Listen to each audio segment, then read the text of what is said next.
করবেন যাব না। বলুন সেনাপতি সাহেব। আসামের মেয়ে মুসলমানদের অবস্থা বেশি ভালো না মহারাজ, এখানে শুয়ে শুয়ে কি করছেন? সেনাপতি, আপনাকে জানাই আমি সেই ব্যথায় ব্যতীত হয়ে এখানে শুয়ে আছি আমি।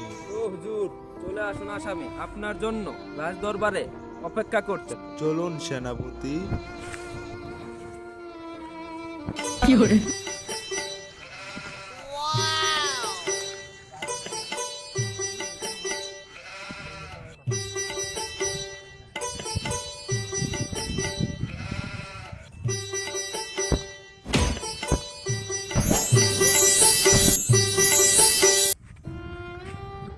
হুজুরি সাহেব ও সেনাপতি সাহেব, আমাদের মুখ্যমন্ত্রী হিমন্ত বিশ্ব শর্মা স্যারকে আমি রাজা হয়ে অনুরোধ করছি, মিয়া মুসলমানদের উপর অত্যাচার করবেন না। আমরা সবাই হিন্দু, মুসলিম, খ্রিস্টান ও অন্যান্য জাতি আসামে মিলে ঝুলে একসাথে থাকবো। ধন্যবাদ।